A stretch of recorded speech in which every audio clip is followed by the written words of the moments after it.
Oh, good morning, good morning. Welcome to Morning Medley. Number 213. Dart is not like online school. They think it sucks a lot. Cyber's getting some lunch. And Soothsayer is here for the morning. Good morning, everybody. I hope you had a good Tuesday, which is what yesterday was.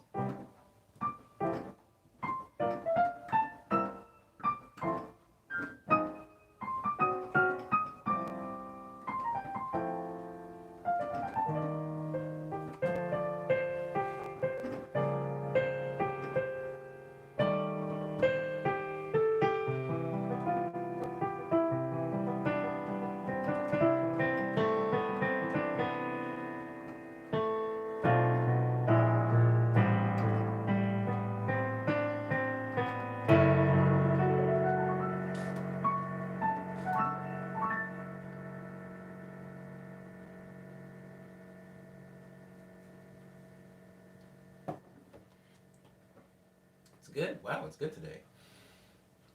I bought a new NutriBullet yesterday. I didn't use it to make this smoothie, but I did use it to make a new smoothie recipe. It was so good, guys. I So here's the thing, guys. I've never made lemonade before, and I guess you have to crawl before you can walk. The thing that I made was kind of a lemonade, and I probably should have known how to make lemonade before I attempted to make this thing. But oh, this thing Dart is usually on. The only difference is it's usually on the floor, but I recently did like some Swiffering, so I picked it up and put it on the windowsill. Um, but yeah, usually this is usually going off. But what was I? I'm getting sidetracked. Anyway, I have a new recipe. Um, there are things. Think of like the things that you eat all the time, but you never quite make yourself. Like for me, a thing like that would be pizza. Like I've only made pizza a few times. When I made pizza, it wasn't really made. Like I didn't make my sauce. I didn't make the dough. I kind of bought pizza dough. I bought pizza sauce. I bought cheese, and then I bought pepperonis. So I don't really count that. But there's quite a few things that I just have so often that I forget that they are made. I only think of them as being a finished product, almost like a cake. You eat a lot of cake, you don't really think of it as having all the different ingredients that it has in it. I talked about waffles in a previous stream, how I always make waffles from scratch, but there's a lot of people that either buy Eggo waffles or will just buy the like pancake mix and then like add eggs to it and then make waffles with it. But when you actually make the thing from scratch, it it causes this weird, in my experience anyway, it causes like a weird connection with it where you're like, oh, this thing is not so complicated. Sometimes it's very complicated, but it's like somehow seeing just, flour, eggs, milk, butter come together to make like a full thing. Especially when you were the one, like in the driver's seat, you were the one that did it, can be kind of cool and empowering. Anyways, I have never made lemonade in my entire life. I think part of me thought that if you just squeeze the um the juice from a lemon, that was lemonade. I realized a couple of years ago that there's a difference between lemon juice and lemonade really has like water and sugar in it. It's really just watered down lemon juice, right, with sugar added. But I went to the store and I bought a bunch of lemons. I want to say a couple days ago, Monday, Monday or Sunday, and I squeezed all the juice out of them. Got myself some lemon juice, and then I put them in those like silicone, those like rubber silicone ice trays, and made little like lemon juice cubes out of them. And that's how I ended up incorporating it into the little like smoothie thing I made yesterday. I was basically making like a more fruity homemade version of a lemon ice. And it's like that is something you can go to a store and order for sure. It would take, I don't know, maybe $3 and 5 minutes at most. But somehow having to go and get the fruits myself, make the juices. I actually made my own simple syrup, which is very easy to do, by the way. If you haven't made simple syrup, I would recommend doing it. Anyways, it took like no time. Oski says, "Hi, Omni. Dropping by to tell you that you're looking fresh today." Mm, thank you. All right, see you, Chief. Let's get a woo. Let's smash out today. Thank you. I appreciate that, Husky. I very rarely wear this shirt. It was free. It's a Cubase shirt, which some of you guys might recognize as not the DAW that I use to make music. I got it from like a seminar thing I went to, and it has now become the shirt that I wear to sleep and to take out the trash, and apparently to also stream.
Dar doesn't hear anything I'm saying.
Hey, what's up, Sushi?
That's cool.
Why is traffic so bad on the way to Popeyes? Is it rush hour right now, Simon?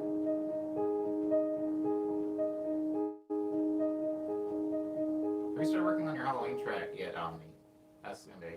I don't know if I feel like it this year. Is Halloween even happening this year? I don't even feel like Halloween is happening this year, Umbe, so I don't know if a Halloween track is even apt. So I'm gonna say no, I have not started working on my Halloween track. Lavender, France Stoke? Francis Stoke? Lavender, Francis. Francis. I'm gonna say Francis. Lavender.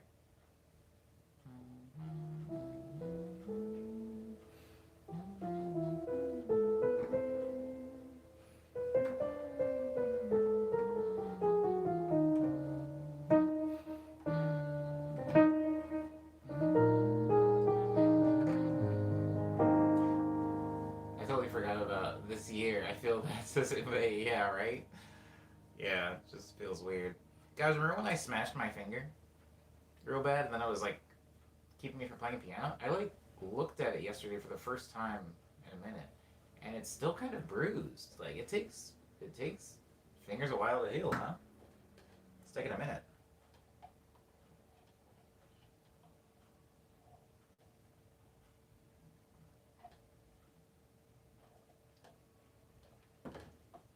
Not French lavender, at least not to my knowledge, Cyber, but thanks for reminding me that I do need to be playing French lavender. I want to stream for a while until I can remember it and it starts to flow naturally out of me.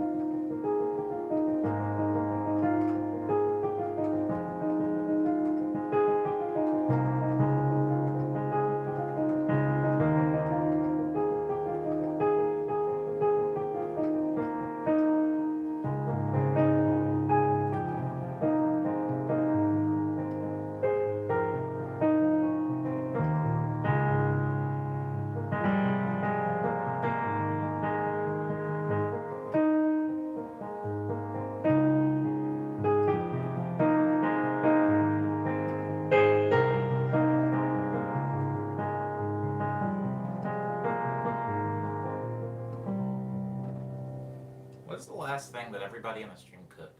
Like, what's the last thing you like made from scratch?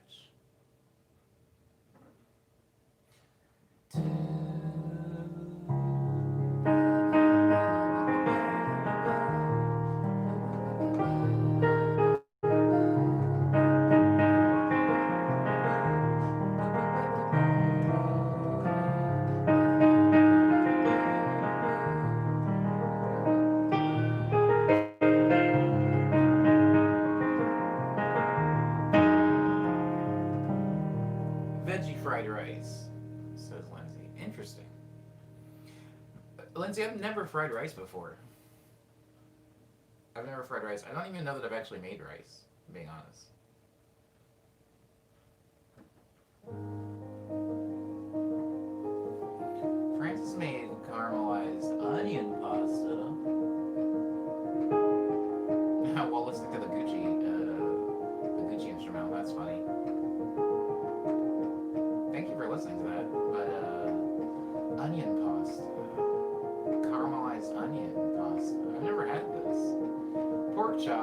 shallots and sauce, and potatoes and green beans.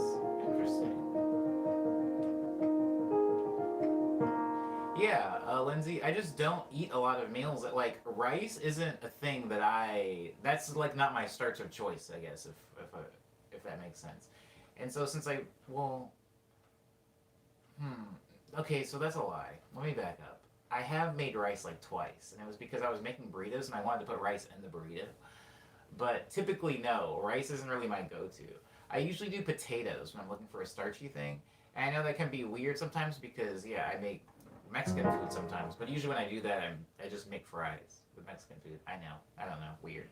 Um, but yeah, I don't really do rice. So, but when I go out to eat, places, I'll get rice. But I just, for some reason, when I'm out like buying food, I never buy rice. I'm not even sure that I have a rice cooker in the apartment. I think I might have one. Like one that a roommate left, maybe. Rice is super easy once you get a rice cooker. You just add water and forget about it, says Francis. The main thing with fried rice is you gotta make it rice. You gotta make the rice beforehand so it has time to cool off in the fridge. Otherwise, it will get sticky when you fry it, says Lindsay. Rice is Lindsay's favorite starch. Word up.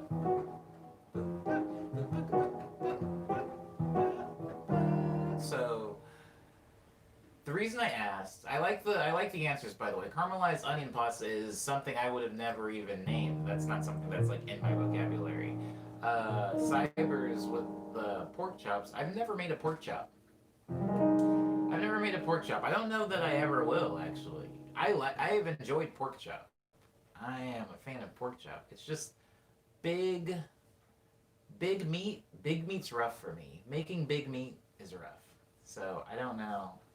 Maybe one day, pork chops, shallots, and sauce, potatoes, green beans.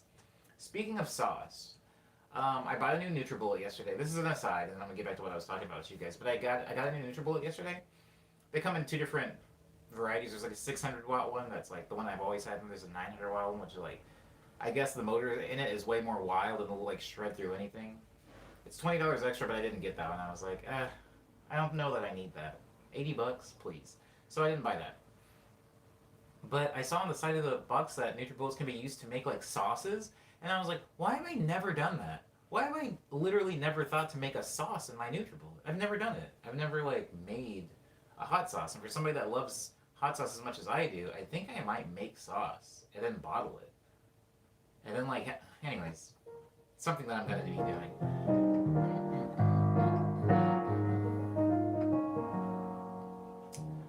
Good morning, Easy Dora.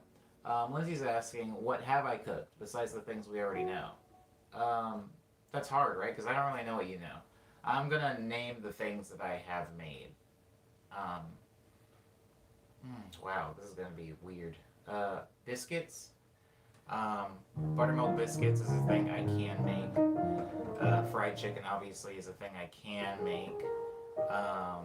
Pasta is a thing I can make. When I say pasta, I'm just kind of saying, when I say pasta, I mean like lasagna and spaghetti and pasta you throw in your sauce and a meat, nothing fancy.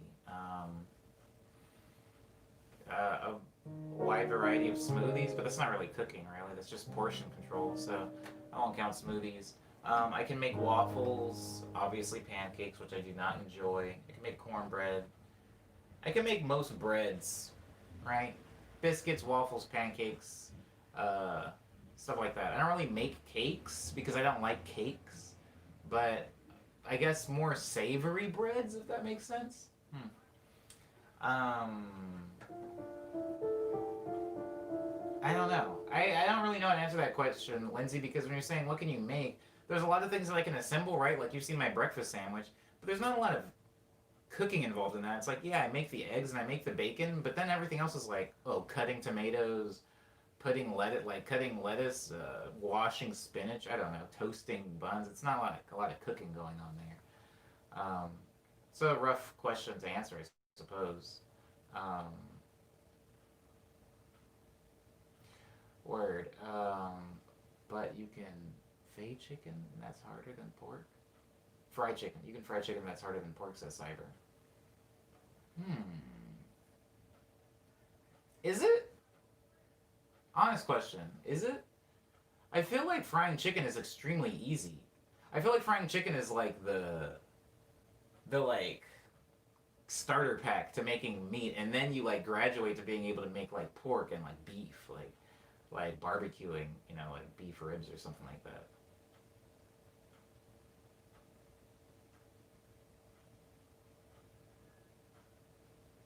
I consider some things assembling, says Lindsay. Yeah, same. So I don't really know how to answer that question. Um, the only reason I added that sandwich thing, Lindsay, is because it's like, I guess I have to cook the meat that I'm putting in the sandwich. I'm not putting raw meat, and I'm also not buying deli meat. Like, I am cooking the meat before I put it in the sandwich. Like a chicken sandwich, right? It's like, I've made lots of chicken sandwiches. It feels like more assembly to me than anything, but I do fry the chicken, so. I don't know. This is a very open ended question. Lindsay says frying chicken is not easy for a lot of people. So many variables to screw up. I I reserve my opinion on frying chicken being easy. I just don't know how you mess it up. I don't know. I guess if you're looking for a very specific like crisp or crunch or whatever, but for me it's like it's kind of like the waffle, right? Like every time I make waffles, I feel like they're a little bit different because I eyeball everything. I don't really measure ingredients. Every time I make waffles are a little bit different. I might have one I'm like, oh, these are a little fluffier than the ones yesterday, but I never consider it a bad waffle. I wouldn't say that waffles are hard to make by any definition of the word hard or difficult. Do you eat chickpeas? Says Easy I eat them, but I do not make them. I will eat them if I go out someplace and they're in something else. But I don't buy chickpeas from the grocery store. Chickpeas with vinegar is my favorite fast food when I don't want to cook. Says Easy Oh, that's pretty cool. Sounds healthy, I think. Um, all assembly is cooking, but not all cooking is assembly. Agree, Umbe. I believe frying chicken is difficult to get right, says Cyber. Pork, you just cook each side for a bit. Hmm. Hmm. I've had a lot of unsatisfying fried chicken, says Lindsay. Hmm. Unsatisfying fried chicken. Hmm. Cooking is easy. Cooking well is hard, in my opinion, says Umbe. Hmm. That's an oversimplification, but I'll allow it. Will I? No, I will not allow it. I have changed my mind. I have changed my position on this earlier statement. I think that here's the thing: can I cook? Yeah. Do I cook often? Every day. But who am I cooking for? I'm cooking for me. So do I like it? Yeah, sure. I think it's great. If I was cooking for like I don't know Gordon Ramsay or something like that, he probably wouldn't like it, right? If I was cooking for like a judge of, or if I had to show you guys pictures of every meal that I make for myself, you might look at it and be like, that looks disgusting or that's ugly. And so I feel like when people say like I'm bad at cooking or I'm good at cooking, I feel like it's just a matter of who's eating it, really, the judge. And since I know what I like, I'll cook food to my own tastes, and they might not be good by the public, right? What the grand majority considers to be good cooking. Somebody might consider like Wendy's to be like the best burger in America, and it'd be hard to argue with them because we clearly have different tastes on burgers. Quality, taste, quality versus taste. Hmm. Uh, I, anyways, I cook a lot. I cook a lot, but I cook like the same. That's the thing. That's the thing that's kind of important. Somebody will say something like, "Omni, you cook like the same few things over and over again." And I guess my defense to that would just be like, "Well, yeah, I'm cooking for myself, and like I'm okay with eating, the same 6 to 7 things over and over again. I'm actually fine with that. And then if I want some variety, maybe I'll eat out or something." But like, for example, preparing fish or seafood to any degree, I have no idea how to prepare fish, but fish makes me really sick, so I just don't bother making it. I'm not a big fan of carrots, so I very never. I almost said very rarely, but I literally never put carrots in anything that I eat, so I don't really know how to mess with them. Recently, I was talking in the beginning of the stream about lemonade because I bought some lemons the other day and I like squeezed them and got lemon juice, and I was like making a weird like lemonade slush fruit smoothie thing, and by the way, it was amazing. It was super super good, and I was very happy that I was able to get the taste that I was looking for with just these two hands. It's weird when you taste something that's manufactured so much. Sometimes you can overcomplicate what exactly is giving you those flavors. You know, you eat fried chicken all the time, and you're just like, I don't know how they're doing that. And then you fry your own chicken, and you're like, oh, it was mostly salt. Turns out it just tastes like salt. But like, I feel like I got that the lemons, and I did the thing, but I don't like lemons, and I'm not a big fan of lemonade actually. Just like I never order or just buy lemonade. I'm not a fan of it. I like Arnold Palmer's, and like usually when like lemonade is like infused with other things, but I don't just like lemonade. So I never buy lemons. The only time, well, let me back up. The only time I buy lemons is when I'm marinating my chicken, because usually I'll marinate chicken in lemon juice. But like I never like buy them to consume the juice from them or just them. Period. So yeah, I didn't actually know how to make lemonade. We talked earlier in the stream about how lemon juice and lemonade. I had no idea how you get from lemon juice to lemonade until literally last week. Is there anything? Is there anything? Says Lindsay, you want to try cooking for whatever reason you haven't? Sure. Yeah. I think my kitchen and my I have a really old oven and like my kitchen's really small. There's a lot of things that I would like to make that I can't because of one space. I have very little counter space. I would say that I have a total of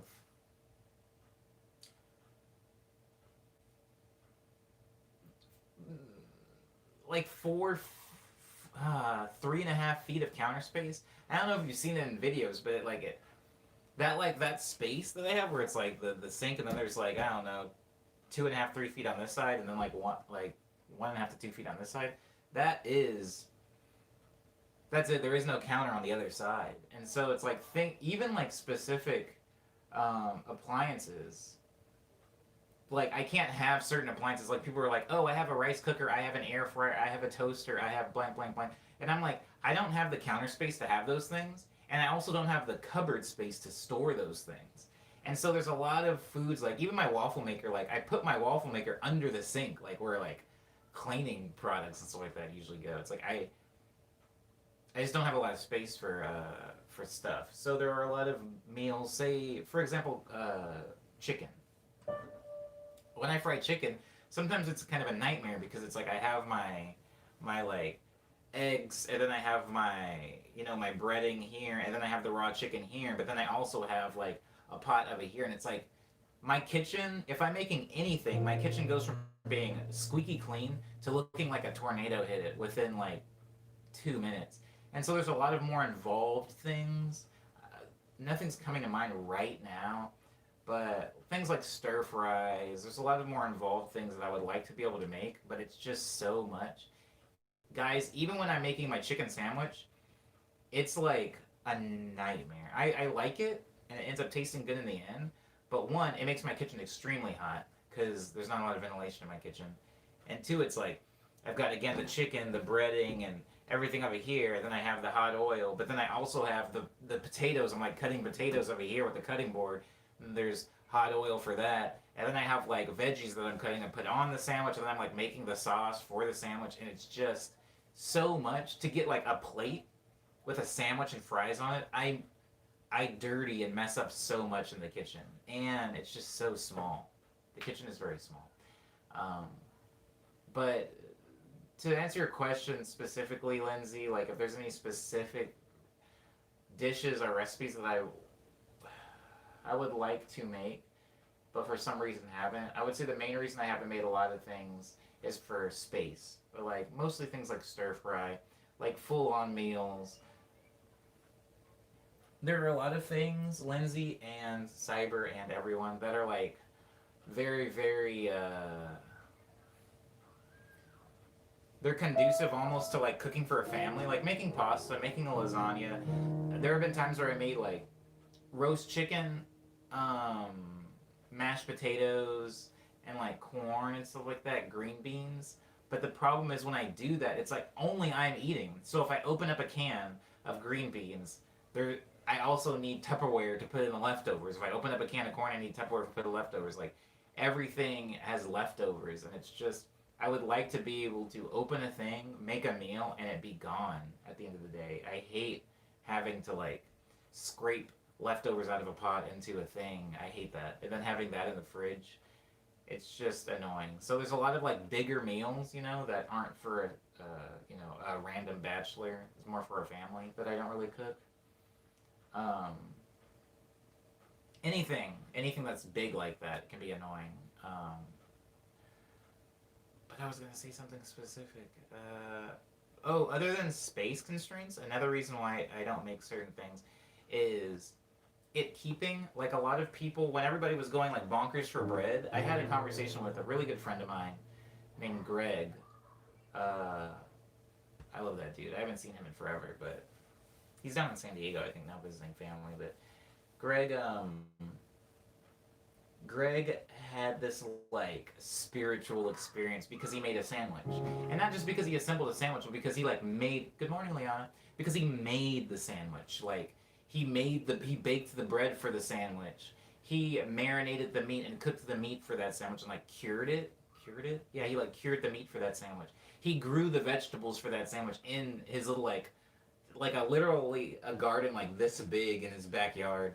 He like grew the veggies for that. He also made the sauce that he like put on the sandwich. Like he truly like crafted a sandwich from nothing to sandwich. And so he was like, yo, Omni, like it was the best experience of my entire life. He's a game developer, by the way. He was like, I've made like games. I've made so many games, like games we've all loved and played, but it was like a different type of joy having made this sandwich. And I was like, oh, that's really cool. And I was talking to him about bread. And like I said, I make bread and I like bread. But one of the reasons I don't use bread a lot is because it doesn't stay for very long. Bread goes bad kind of fast, guys. Um, and I know, it's like store-bought bread is loaded with preservatives, and if you want to not have your bread spoil like in a few days, welcome back, sushi. If you want to have your bread not spoil in a few days, you have to freeze it. And I know a lot of people are like, it's the same, it doesn't taste different, but frozen and unfrozen bread has this specific taste to it that I just hate, guys. I hate that taste. And I know a lot of people say that it doesn't exist, it's all in my head, but I swear, frozen and then unfrozen and reheated bread has a taste to it that it makes me want to vomit. And so I can't make my own bread because then I would have to eat an insane amount of bread to avoid it going bad or possibly getting that weird freezer taste. So Greg makes his own bread, and I was like, that sounds cool. But then I like really thought about it because I even looked up recipes on how to make like pretzel buns, so I could make my own like pretzel hamburger bun for my own sandwich. But the idea of like making that bread and then having to hurry up and make like a sandwich or several sandwiches in the next couple of days before it goes bad is like, you know, you know. And I do freeze things. I mean, I freeze fruit for my smoothies all the time. Not necessarily even so it'll keep longer. I kind of freeze it just because it gives it a certain consistency after I've blended it. If you don't freeze your fruit before, it kind of is more of like a juice. It's like a naked juice. It's like a blended fruit juice. But I like it to be like really icy and thick. So, anywho, um, Lindsay says you can also refrigerate it, but the texture does change. Yeah, see, I'm not into that. And so that's why I don't make bread as often as I used to. I used to make bread quite a bit during House of Omni, just because there was always people in my house. So I would make bread, like I would make biscuits. I would make a lot. I would make like 30 biscuits at a time. And it would just, they would be gone by noon because there was just random SoundCloud people hanging around my house eating all the time. But nowadays, like, I just, I can't go through food that quick. Hello, Rohan. Welcome back to the stream. Thank you for coming in. It's always nice to see you make some time for the morning medley. Is there anything you would like to hear in particular? Fresh bread is best, says Liana, and since it goes bad fast, I don't get it often. Yeah. I mean, that such can be true about a lot of things. The problem with living alone, well, I don't live alone, but the problem of, like, being alone, sounds sad. The problem with not having a family or mouths to feed means that I have to make things that are small enough quantities that I can consume. And I feel like a lot of the things that are really good and I would like to make are just, it's hard. It's hard. For example, and I'll move on after I say this. For example, during House of Omni, I used to make burritos, and that's what I talked about when I said I wanted to put rice in the burritos. I would have a pot of rice that I would make. I had a pot of beans that I would make, and then I would have either chorizo or I would like make chicken. I would like pan fried chicken or something like that. I would have that marinating in like a saucepan. Um, and then there would be potatoes that I would fry. Not everybody would want them in there, but I would put potatoes in mine. And then cheese, and then I would have a big. It's right now. It's in my closet, but it's like this. The little like pans that you turn on, like the big griddle. And I would just make burritos. Like I would go into the kitchen at like 8 a.m. This is before I was streaming. I would go into the kitchen around 8 a.m. and then I would just get to work making and assembling burritos. And again, by noon, I was out of everything. We were like scraping the bottom of the pots because everybody was eating, and then I would just wash dishes and put everything away.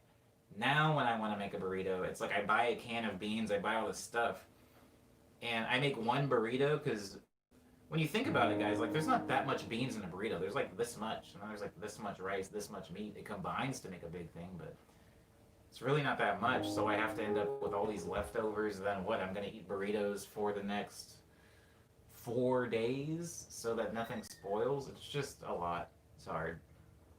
It's hard. Anyways, Cyrus says, Omni, do you hang with your roomie at all?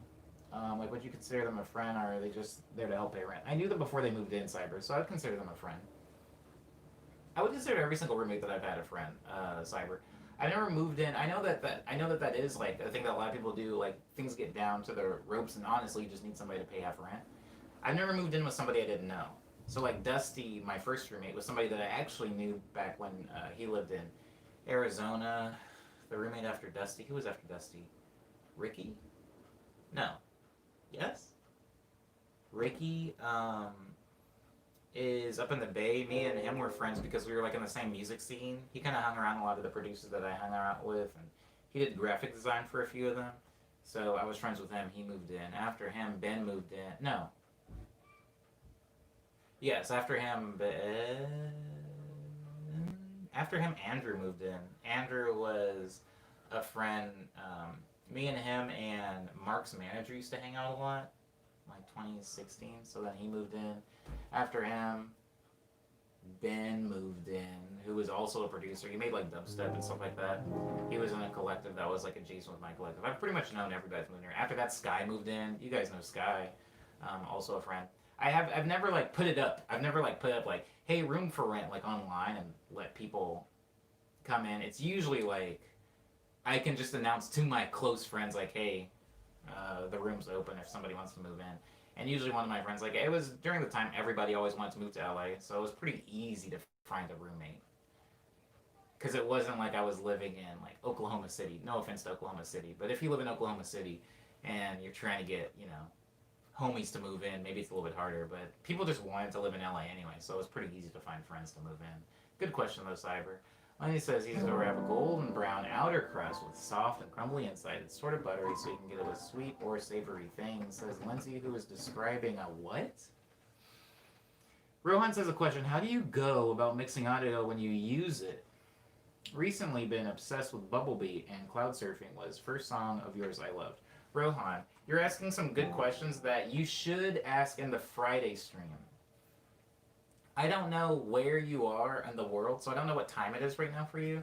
But on the Friday stream, I do a 6-hour stream of just production, and those are really, really good questions for Friday. So I don't know what you're doing in 2 days, but if you are free in 2 days for some time during that 6-hour block, I'll answer that question. But it is hard to answer right now, right? Because I don't have any of my tools. You can't even see any of my software. And even if I told you how I go about mixing, it wouldn't mean anything without some type of example.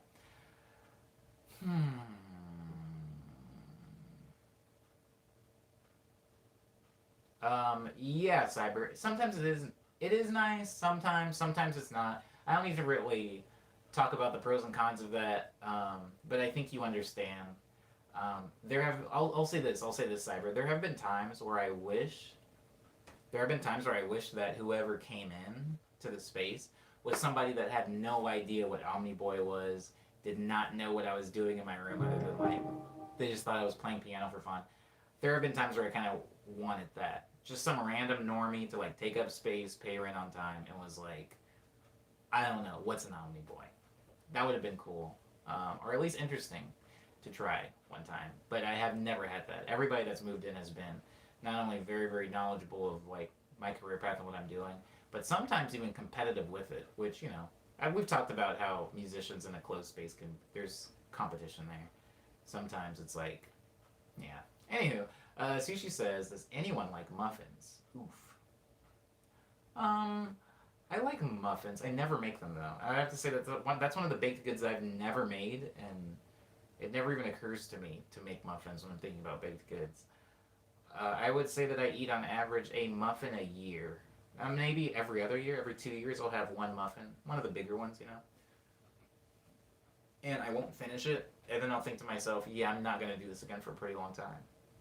It's always a blueberry too, always a blueberry muffin. I got really into baking muffins in high school and haven't made them in a while. That's exactly when I got into making muffins, was high school. It was because of my home ec class, or my creative foods class. She taught us how to make muffins, waffles. There was something that we learned how to do in that class that stuck with me for a while. I can't remember what it was now. That was a cool class, actually. That's wild. That was actually a really cool class. We would make like pretty boring, like super sanitized. Sanitized isn't the word I want to use. Sterile is the word I want to use. Super sterile, boring milk toast, flour and egg type recipes that had no flavor, spice, or anything, no bite to them. But I think that I was one of the few people in that class that truly enjoyed it. There was me and there was this one girl. We had to watch some movie in that class about. I might have told this story in the stream. We had to watch a movie about eating disorders, which now that I'm thinking about it, is odd.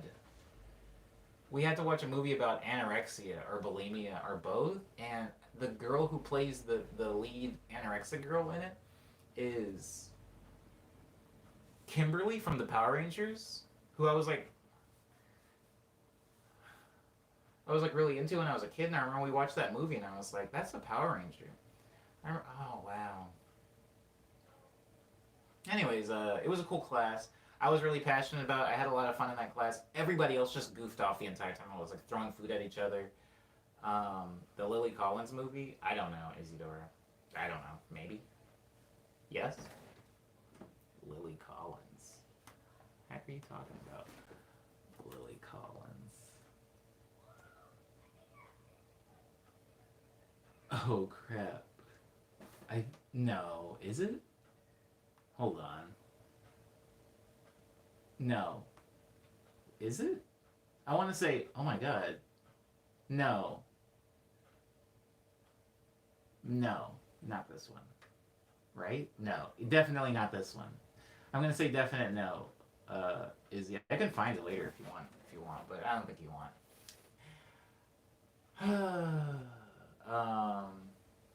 Chocolate chip muffins are the best, says Leana. I made rainbow chocolate chip a few times. Sounds good. Sounds decent. Yeah, I love them, but sometimes I would eat them and be like, is this allowed? I appreciate Isidora's encyclopedic knowledge of movies and actors. Me too. Isidora's seen more movies maybe than any of us. Listen, guys.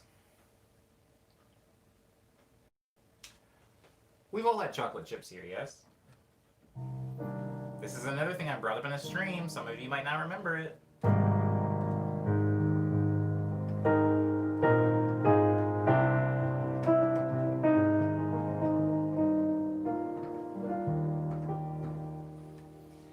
A chocolate chip cookie. I'm not a big fan of chocolate. Usually when I eat chocolate, it needs to be very little amount of chocolate on something, like Reese's. You know how it's really more peanut butter than it is chocolate. So that's how I feel about chocolate. And when I eat chocolate chip cookies, sometimes chocolate chip cookies have too many chocolate chips in them for me. And when I say sometimes, I mean every dang time. And so even when I was a little kid, I used to take a bite of a chocolate chip cookie, like a Chips Ahoy, you know, the chewy ones. And I would think, this is so good. If there was just some way I could get this cookie without the chocolate chips, That would be like my ideal cookie. And everybody said to me, they said, Omni, eat a sugar cookie. And I said, no, that's not the same thing. A sugar cookie and a chocolate chipless chocolate chip cookie are not the same cookie.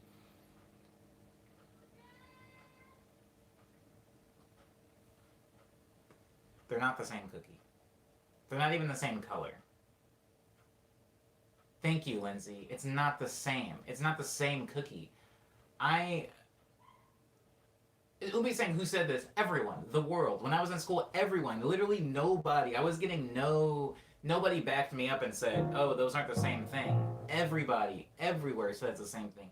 Even if I went to a bakery that sold cookies like in a mall, and I was just like, "I know you guys don't have this, but I wish that I could get a chocolate chip cookie without the chocolate chips." And they're like, "Oh, well, just buy a sugar cookie."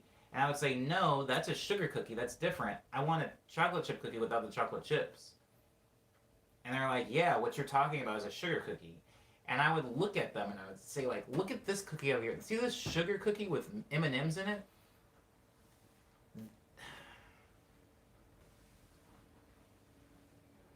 Putting chocolate chips in a sugar cookie does not make it a chocolate chip cookie." And I get that that would make sense. In cookie logic, it would make sense that if you put chocolate chips in a what essentially is a plain cookie, it would make it a chocolate chip cookie, but it's not. Something is making it brown. I don't know, brown sugar or something.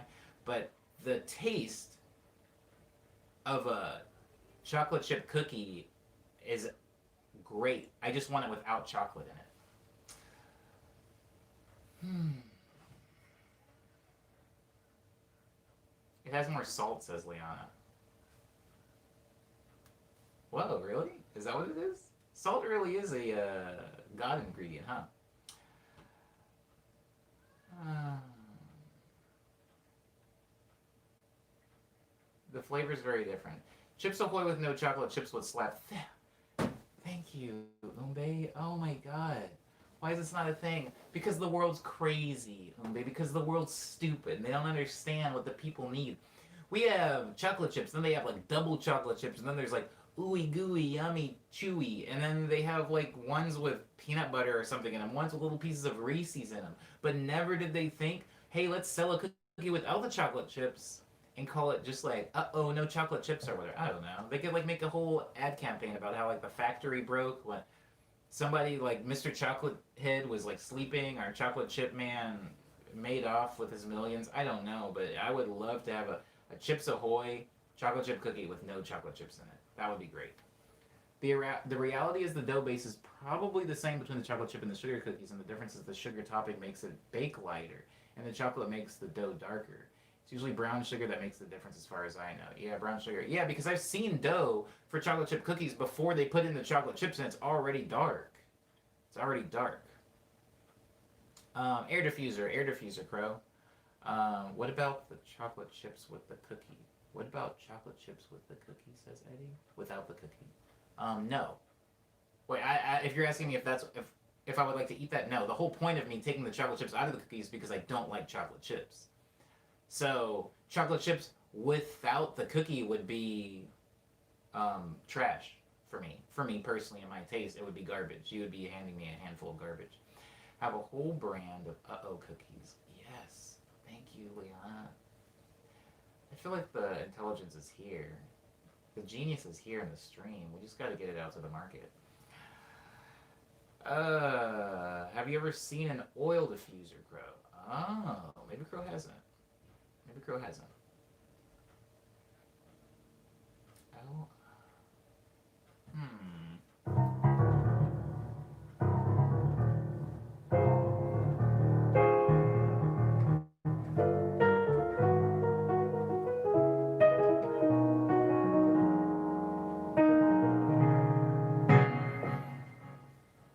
I've lost optics of so many things, guys, lately. When I say I've lost optics of things, I saw a video by Anomaly yesterday, and I forgot he existed. I love that dude, and I forgot he existed. Anomaly's like a Dommy. There's like a few people that I'm like cool with, and when I say cool, I mean that in the lightest term possible. I mean like we'll clap each other up on site, but we're not texting and messaging each other. There's like a few people I'm really cool with that definitely come from like music school big head mode. Oh my god, that's actually good. Those are that the music equivalent of Big Head Mode is like Anomaly, Lewis Cole, Jacob Collier. I don't know those guys. Maxo, like some real Big Head Mode music dudes. Like I'm friends with a lot of those dudes, and I don't know what they think when they hear my music or see me play it or talk to me or see me. I don't know what those guys are thinking. What frequency you put in the diffuser? As Isidora Lavender. Umbe says I just searched chocolate chips. No chocolate chips is in Google and found this singular picture of it. Sushi asks if I like macadamia. I do not. I don't like nuts really in general. So like almonds, cashews. I don't really like these things. I do have almond milk, but that's literally just to save my stomach and because it keeps longer than regular milk does. And I like peanut butter, but I wouldn't like buy a bunch of peanuts. It wouldn't be my first choice. Even though peanuts, right? They're not actually nuts. They're legumes. Whatever. Who cares? The point is, I don't really like nuts that much. I don't like cashews. I don't like almonds. I don't like pecans. I don't like what else? I don't know. Chestnuts, walnuts. I don't like them at all. Chocolate chip cookies are too sugary most of the time for me, says Eddie. I agree with this. Yes.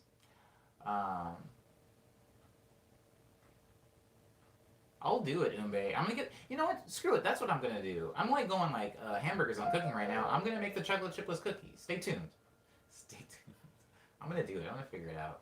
I never make baked sweets anymore. I used to do it when new people would move into the neighborhood, and there's a couple that just moved in, and I wanna, I talked about it. I wanted to go buy them something or make them something, but with like COVID, uh, you know, with everybody being like so afraid of getting anywhere near people, I felt like if I brought them food or like a plant or something like that, they'd be like, I don't want this in my house. I don't know who the heck you are. Probably have a disease. I like this joke. I like this macadamia joke. Cyber. Mm, mm, mm, mm. I like cashews, says Liana, especially just the halves, because there's more salt on them. Can we stop talking about salt in the stream? Can I enact a just maybe not even for the entire rest of the stream, but just like 15 minutes no salt talk? It's delicious. Why no salt? It's delicious. We know it's delicious because I had a conversation off camera that you guys don't know about salt and how like salt was introduced and humans never turned back. I know, Leanna, you're fine. No, it's like I feel like somebody. I mean, I could look up a history. I'm sure there's like a YouTube video about Wally Wickerson, the discoverer of salt mine. I feel like somebody got their hands on salt and put it into things, and it's just you can't escape it now. There's salt in like everything. I'm drinking salt half the time. There's like salt in my things I'm drinking. There's salt in everything I'm eating. I'm salting my potatoes. There's salt in the meat. I'm putting salt on potatoes that I'm gonna put in a burrito with chorizo, which already has salt in it, and cheese. Uh, I just feel like being reminded of how much salt I'm consuming is bumming me out. I do consume a lot of salt. Salt is a preservative. It keeps the meat edible for long journeys. It's been a staple forever. Salt was the original refrigerator. This I know. This I know.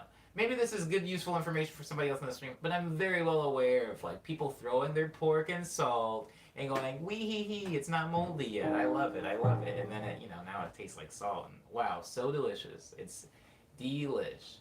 I know this. I know this. I'm just tired of talking about salt. I talked about salt for like 2 hours yesterday. There's salt and oil, diffuser oil. Exactly. I'm breathing it in right now, Isidore. I'm breathing salt. I'm made out of salt. I get it. I cry. I cry salty tears. I'm just a salt man. I just don't want to talk about salt anymore. At least for a little while. Um, at least for a little while. What happened? What happened to us?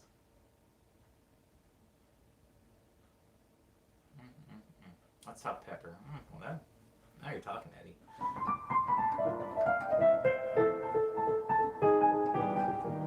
know something funny, Eddie? I thought that when you saw little like black specks on fried chicken, I thought that that was just what chicken skin looked like. By the way, I also thought breading was chicken skin.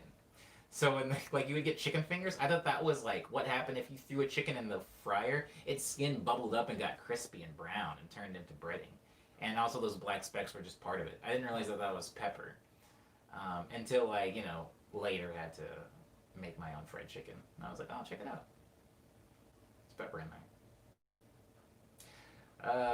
This song is called Double What?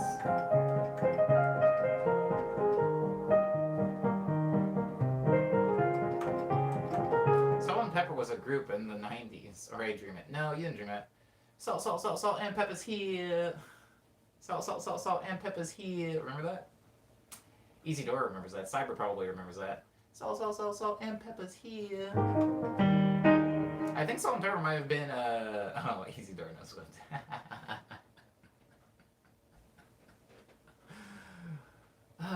So. Oh, crap. This is called Double X.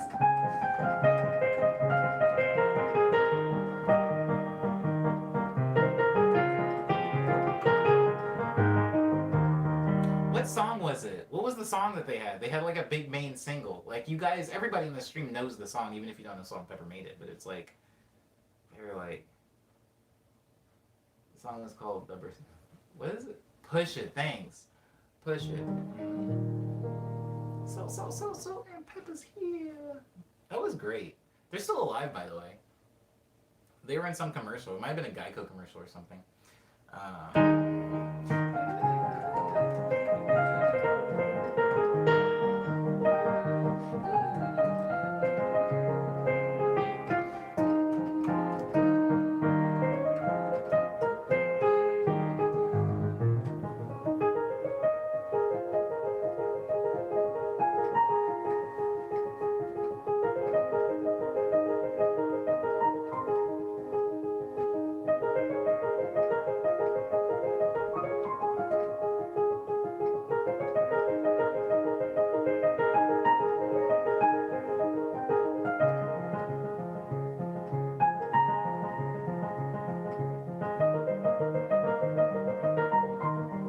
Salt, and pepper. Easy Door derailed the stream.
Why are we still talking about salt?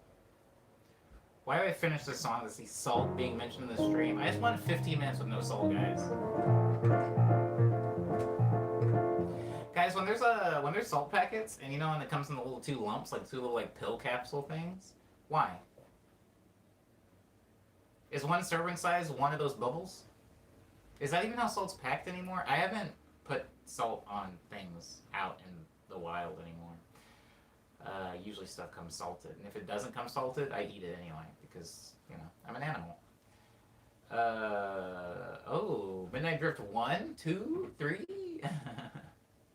What do you want? You want 3?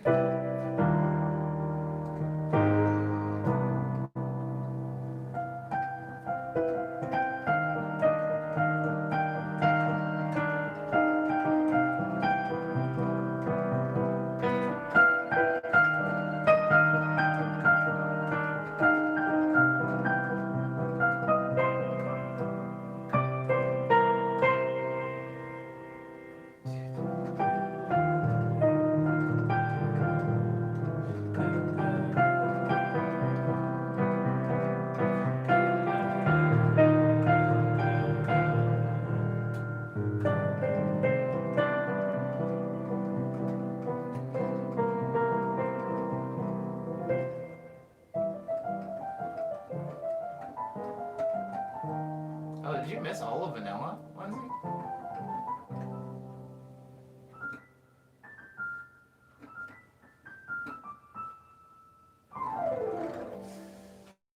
Use one side and save the rest, in theory. Interesting. What a lofty ideal. America loves salt. There's no way that anybody was going to save the rest. I've seen people use several of those packets on one large McDonald's fry. Add a sprinkle of salt to your vanilla ice cream cone. People do like that. People do like that. I've had a salty ice cream before, but I don't know if that counts. It was like salted caramel. I'm gonna count that. Salted caramel was in the ice cream. Okay, Easy says, yesterday I read in the UK that there are no napkins on the restaurants in almost anywhere. In the USA they have restaurants. Here in Spain, we have everywhere. We have napkins. We have napkins at the restaurants here, Isidora. In fact, I got napkins just yesterday when I went to Pizzanista, which was yesterday. Yes, today's Wednesday. I went to Pizzanista yesterday. You can still get napkins at the restaurants here, although I believe you have to ask for them. They don't just throw them in the bag. At least not here in LA. There's been several times where I've gotten meals and I've looked in the bag and there is no napkins. You usually have to ask, unless it's In-N-Out Burger or one of those places where they just kind of do it complimentary. America loves corn, says Eddie. America does love corn. Corn isn't everything. Corn isn't everything, even if it has been reduced to a refined syrup. I am no longer needed for vanilla dramatic violin playing. Oh. Lindsay's been stripped of vanilla rights. No, I was just like vibing. I was just vibing and it came out. Like an unplanned belch. Umbe says, I wish I could still eat ice cream. Lactose intolerance blows. I'm lactose intolerant and I still do eat ice cream.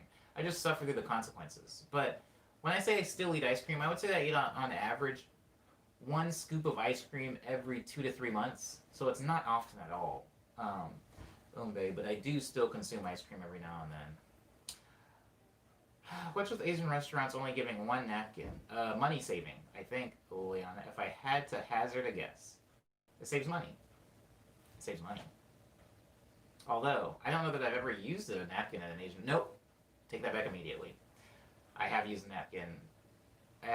While eating ramen, and only ramen, have I used a napkin. It's just hard for me to not get brothy chin. There's secret extra napkins wrapped to the forks at the table. I do like that. I like it when there's napkins wrapped to the fork. Seems fancy to me. Dunkin' Donuts is the only company I'll sell my soul to. No cap, says Mbe. I am a fan of Dunkin' Donuts, but not nearly as much of a fan as some people I've met. Some people go bonkers for that stuff, especially the coffee there. I'm not a coffee drinker, so I don't know the quality of it, but I do like donuts, and they do sell those.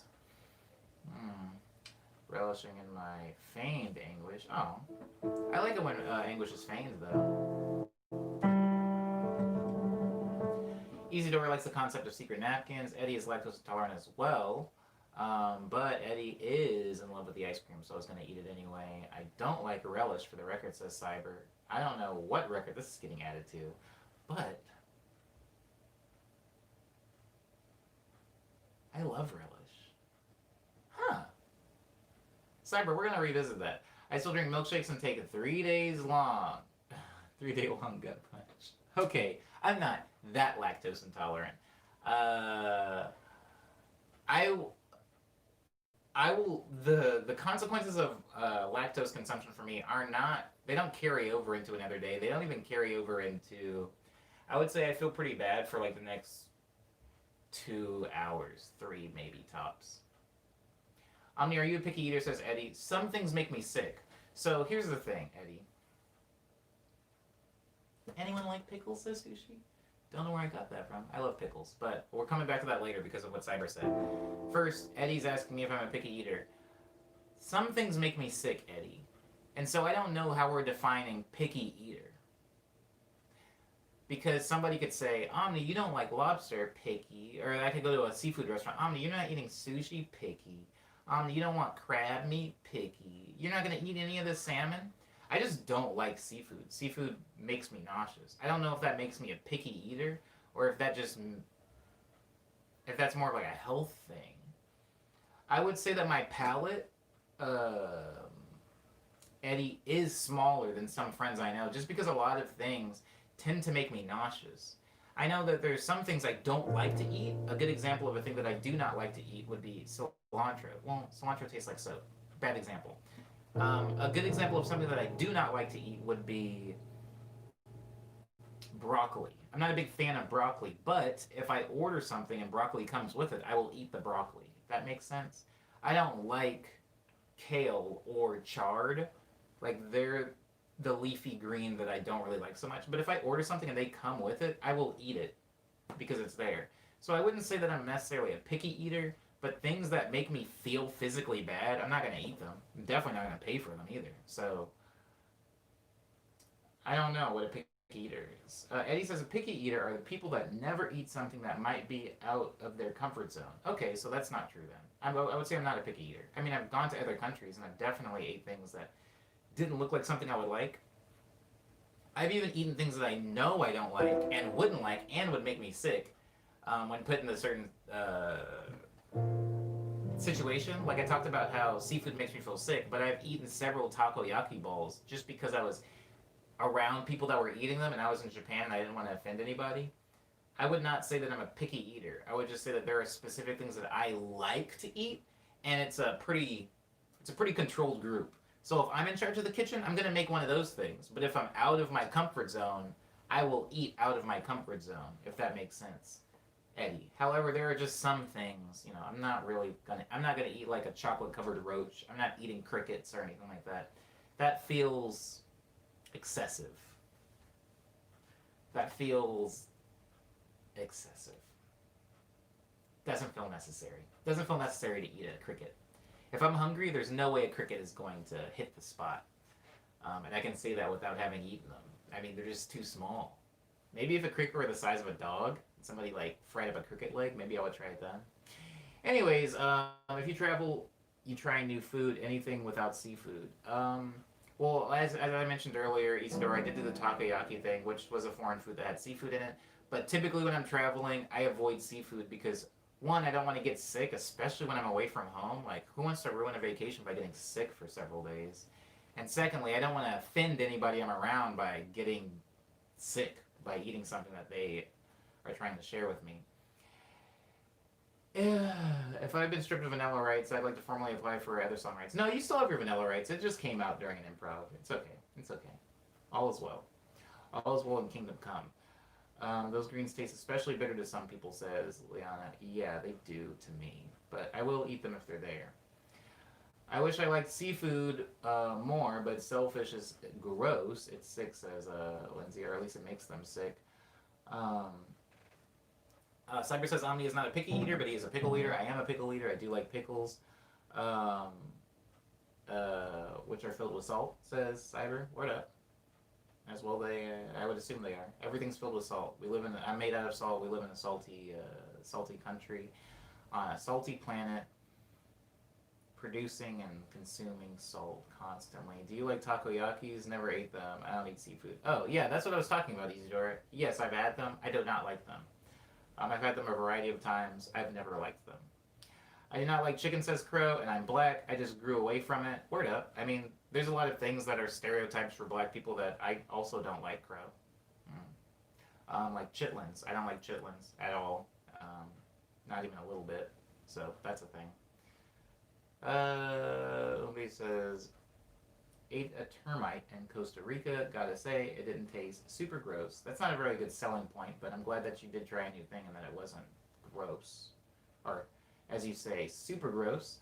The weirdest thing I ate might be shark, says Eddie, and ostrich. I ate escargot once, says Sushi. I'm not a fan of any of the things listed. Shark being seafood, or ostrich, or snails. Y'all ever try something on paper that you should love, but you just don't like it?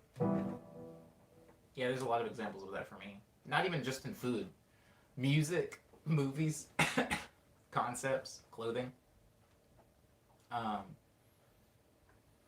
Leon doesn't like ketchup or pickles. I can tolerate them, but they're really not for me.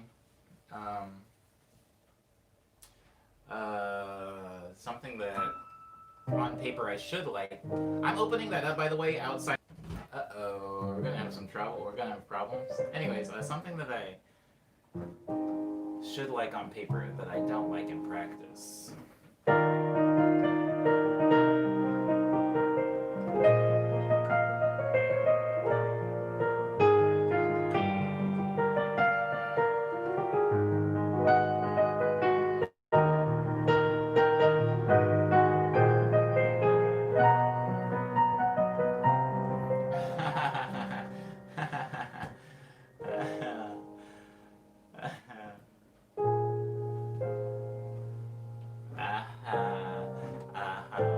This is 100 gigs. What is that from? Is that Woody? Does Woody do that? When the shark puts on his hat and is making fun of him? Howdy, howdy, howdy. Does anybody remember that scene?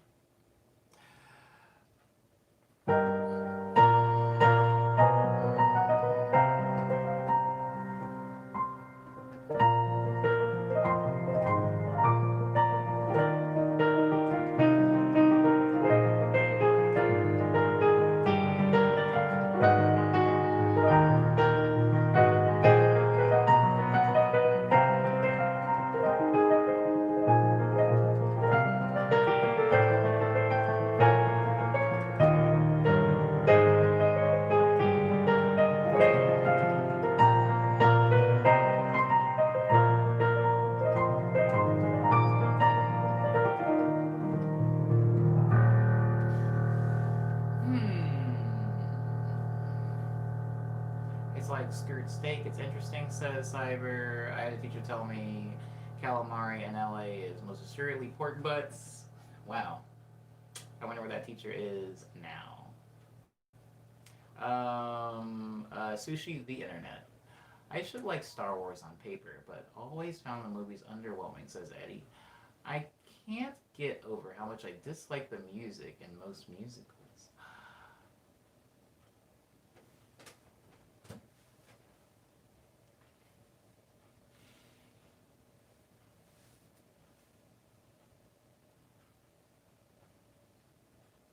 Something I should like in theory, on paper, that I do not like. Jacob Collier. Jacob Collier. I always say Jacob Collier, but I'm pretty sure that's not how you say his name. I'm pretty sure he's Jacob Collier. I'm gonna say Jacob Collier. I feel like in theory I should like him because everybody is like, he's so amazing. He's pushing the boundaries, and I'm like super into like weird boundary pushing music, and I like super jazz head type people that do a lot of theoretical like wild arrangements, like uh, Lewis Cole or Maxo, for example. But Easy wants to say because I'm slandering Jacob. But I do not like Jacob Collier's music. And Collier. I don't like his music. And the reason for that is, and I actually had this conversation very recently, I don't dislike him. But I feel like the culture around Jacob is that he's an amazing musician. That is what the culture around him seems to be. Um, I mean, I still say Collier. I don't know. I'm gonna say Collier for the sake of this conversation. If it's wrong, I'll change it later. I feel like the culture around him. Eddie says it's super heady in my opinion, which is normally my thing. I like heady music. I like heady music. Oh my god, wait, Isidore agrees with me.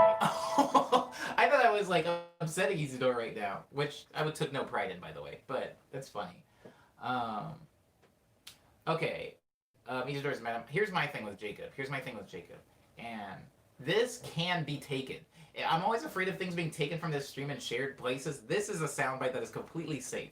I think. Oh, Cyber, I love Big Ed music. Don't start the quote there. Start the quote now. I think that Jacob is a great musician, and the and the culture around him, the culture being like the marketing, the aura, the presence around him is that this man is an amazing musician. That seems to be what the narrative is. And I feel like everybody that I meet that's super into this guy, everybody I meet that sings his praises, every video I see of him, everything I see of him, it's always look how great of a musician I am. Look how I'm galaxy brained. I'm a savant, baby. Like I'm a genius. I'm the next Mozart. I see that, but I don't hear a song that connects with me. I don't hear a song that connects with me. You know, like it's almost like if there was an architect that was like, he's making the wildest buildings. It's an optical illusion. It looks like it's upside down. This one looks like it's floating. This building looks like an egg. This building looks like a loaf of bread. It's like that's cool, but do I want to be inside the building? Do I want to live in one of these buildings? Do I even really want to look at one of these buildings? Not really. And I just feel like Jacob is probably doing like super galaxy science brain stuff with music, but it doesn't do anything. I'm not stirring here. I could listen to a Matt and Kim song where Matt, the keyboard player for Matt and Kim, is literally just going and I can feel something. But I feel like when I listen to Jacob's music, I don't feel anything, and I don't know why that is. Maybe it's not his fault. Maybe it's my fault. Because again, I do like heady music. I like music that does weird, super weird time signatures, weird jazzy harmonies, like microtonal stuff. I like that stuff. It's just for whatever reason Jacob isn't it for me. And I feel like that is the one that we all, as a music industry, have decided is like this generation's prodigy. And yeah, I don't know. Quincy Jones is like one of his mentors. Nobody will ever let me forget that. Quincy Jones mentored him. But I listen to Quincy Jones music and I'm like, yeah, I feel something when I hear this. I listen to the Austin Powers theme, the little I can feel something when I hear that. When I listen to the stuff that Quincy Jones has done for like Quentin Tarantino for like Pulp Fiction, I can feel something for that. I listen to Quincy Jones work with Michael Jackson, I can feel something from those songs. I listen to Jacob's music and I just don't feel anything. And so that's why I don't particularly like Jacob's music. Nobody can even like whatever. Now it's getting like dangerous, but I'm just saying I don't even for him to be that lauded and praised. I can't name one song by him. You know, I can't name a song by him. So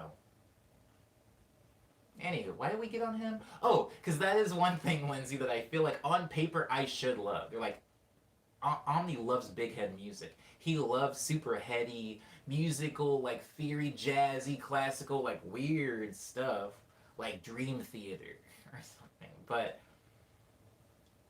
I, but I don't. Yeah, I don't particularly like Jacob. Goodbye, Isidore. Thank you for being on the stream. I appreciate you a lot. Um, and I'm glad that Isidore agrees with me. I was actually, Umbe doesn't know who Jacob is. Don't worry about it, Umbe. If anybody in this conversation doesn't know who Jacob is, and don't worry about anything I just said, or look it up in your own time. I'm not going to talk about him really anymore, but he's just kind of, he's big brain music right now. He's the one that everybody is like, agrees upon in the music industry, and the majority, he's like pushing the boundaries of music and harmony, and he can just play every instrument. He's like one of those. He's like a prodigy, like a music prodigy. Anywho, Eddie says, "This is what I mean by hyper heady. Never heard any of their music." Says Umbe. Maybe I have, and not like I know names anyways. It's too virtuous, and I don't hear a song that I connect with. Yeah, easy Dora. Um, Eddie says I'm entering a conversation about geniuses and how most of them are overrated. I am going to talk, like, let me just get rid of Jacob as far as the subject, but I do want to talk a little bit more about that. A little. A little bit. But Cyber, I do want to talk about Relish first. Um, I think music can be sophisticated, experimental, and impressive without actually translating feeling. This is true, Lindsay, which obviously is subjective. As much as I like science, I feel like it can take away from the craft. This happens a bunch in my on music. Says Umbe, it's ultimately not that deep and doesn't need to be. Ooh, don't ask Gabriel. That's good. I like that joke. Eddie says every year we hear about the new 12-year-old genius piano player who can play Mozart with their feet blindfolded, but we never hear about them ever again later, says Eddie. I feel that, Eddie. Screw me then, because I've never heard of a single Jacob song. Yeah, I mean, that's part of the point of this. Uh, Jack of all trades, master of none, says Liana. Josh says, can you do behind the scenes, like dissect how you made your music stuff? Josh, yeah, if you come in on Friday and you remember, so on the Friday streams I do breakdowns of like production stuff, and even so how I made things, and I'll make things live on the Friday stream, which is in 2 days. So if you come back on Friday, I will absolutely break down whatever you want broken down, 100%. Now, without talking about he who must not be named again in the stream, I will say the conversation really quickly. Let me pause the genius conversation and open up the relish conversation. Cyber, I love relish. And not only just relish, there's this place called Jersey Mike's, which you might have where you live. I don't know exactly how far widespread Jersey Mike's is. I assume it's from New Jersey. And it's over here on the West Coast, so probably in the South too, maybe, hopefully, I don't know. Jersey Mike's has this stuff called pepper relish, where it's just relish, but it's peppers, and they put it on the sandwich, and it like, oh, it's a flavor explosion. I got a sandwich the other day from there without getting the pepper relish, and I realized I think I just like the pepper relish. I might not even like the meat there. Anywho, moving on back to the genius conversation. Um, by the way, thanks, Josh, for being on the stream. I haven't seen you in the stream, Josh Sanchez, so thank you for making the time for the stream, even if it's but for a few moments. I will play a few things later. We're into the weird conversation part of the stream because we're about 2 hours in talking about geniuses. Here's how I feel about geniuses. And this conversation gets a little weird because obviously a genius isn't just one thing. It's almost like there's a spectrum of somebody considering somebody a genius and then considering them an imbecile. I don't know. An idiot. I don't know. Whatever I am. Eddie says, I think we fantasize about geniuses a lot because we love the idea of someone being born great, not realizing that them not struggling like most people. It makes them pretty fragile. Yeah. That's why I don't like it when people tell me I'm gifted.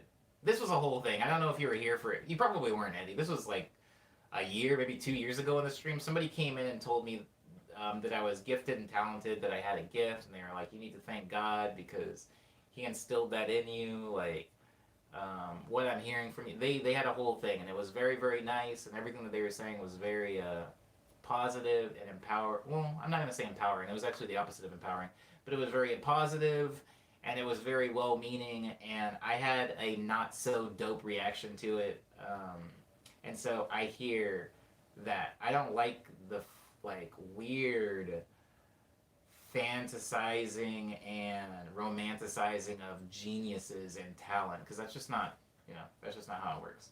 So, Leona says those were painful times.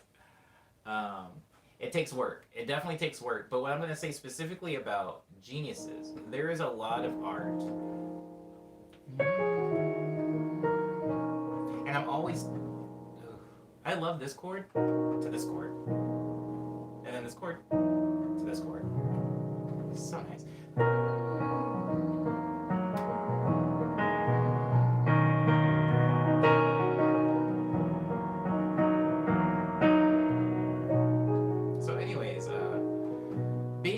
SoundCloud, let me not even limit it to SoundCloud, being in an area where you are around a lot of other musicians or artists. Sorry, I'm making this more and more and more broad. So being around a lot of artists, being in a society of artists where you guys are growing, where you guys aren't not like 50, 60 years old and set in your careers. Sorry if that was gonna bother me. You guys are like younger than that, and you guys are learning, growing your career, your craft, you're evolving. Being around an environment like that causes this almost an arms race of skill. And this can happen at Berkeley School of Music. This can happen on SoundCloud. This can happen on Spotify. This could happen in your neighborhood. This can happen in your music school, whatever.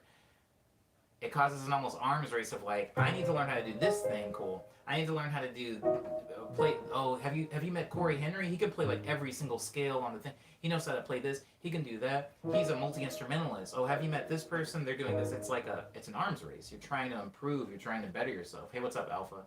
You're trying to better yourself in a space of other artists. There are no normies in here. There's no like ignorant people in here. Everybody kind of knows the thing. We all know what's going on. This happens in visual art. I watched it happen firsthand to some of my friends, and me included, on DeviantArt, where you join a community of artists, and some of those people in the community are very technically skilled, while you're still trying to grow, and everybody's trying to build up and impress each other. So, that's the thing. The problem with that is that you get gradually further and further removed from society and more enveloped in the art bubble, I guess, the artist bubble. And after a while, you start equating skill with technical skill. When art, at the end of the day, tends to be an expression. Expressions, if you think of an expression like a smile or a wave or a hug or a dance, you're usually communicating. Think of it like communication. It's like a language. It can be a language. I can play a song and it can make you guys feel something, whether it's sad or happy, or maybe something indescribable, right? You feel something usually when you hear something, or you feel something when you see something. You can react to it. That's what art tends to be. Scales towards expression and communication. So, if I can play really, really fast and super, super technical stuff, other musicians who are very focused on technical skill might look at me and go, man, I wish I could do that. Or, wow. Other people who are more skilled than me might look at me and go, wow, what an amateur. But the thing is, all those other people that don't know any better, the majority of the planet that are going to be hearing that or watching that or seeing that or smelling that are going to go, how does this make me feel? And if they don't have the technical knowledge that is necessary to appreciate things, sometimes it's going to go over their head. Not all the time. Not all the time, right? We can look at an A-list film and recognize quality over looking at a D-list film, even though we don't exactly know what quality is. We don't know much about lighting or framing or directing or screenwriting. We don't know a lot about dialogue. We don't know a lot about blocking a shot. But we know one just kind of looks better than the other one. And so this happens a lot in all other art forms. And so if you're an artist, sometimes you can look at your peer and go like, oh, they're doing so well. They're killing it. I really like what they're doing. I wish that I was able to be that good. But at the end of the day, most of the people that are going to be taking that art in are just going to go, do I like this? Is it fun? Does it make me feel something? Good. I'll take it home. And so I try, and it's a constant battle. It's nothing I've conquered yet, but I try to constantly remind myself. If I look at somebody like Anomaly, because I did look at a video of Anomaly. Amazing video, by the way. He's amazing. Play some wild thing on piano. He is big brain music. That man's brain is big music. And so he's doing that. And I'm able to look at it and appreciate it and also go like, that's cool. I can't really do that, and that's okay. I can grow in the direction that I'm growing, but my music or my expression also has its own value that doesn't need to be, what's the word? Depreciated by somebody else having a technical skill. I posted the Dropout video, Dropout song. A lot of you guys are very familiar with that have come into my production streams because I work on it literally every Friday. But for everybody on Instagram, they'd never heard that. So I put it in an Instagram video, and a bunch of the comments, some of them were just like people being like, this sounds dope, But there were quite a few of people that were like, what is this? What is that? Like, what sound are you using for the voices, what keyboard is that, and it's because people do want the tools, the means to the end. They're like, I want to be able to have that sound. What tools are you using? And I want to tell them. What I tell them is just, oh, Yamaha MX61, Omnisphere. That's my voice right there. This is a microcorg. I give them all the information because I don't really like gatekeeping. But I want to tell them, hey, man, it doesn't matter. Because I would like to think my music sounded good before I even had all these things. Like when I made Bon Bon, I didn't have any of these things. And so what you need to focus on is your relationship with music and not necessarily, hearing a sound and going, typing into Google, what synthesizer does Skrillex use to get that bass. Maybe the focus needs to be shifted a little bit. But, that's a learning process because I used to be one of those people that was typing in, like, how to make signature Z bass. So whatever, I mean, it's a growth. Hey, what's up, Kit? If I didn't say hi to you already, I feel like I did, but maybe I didn't. Word.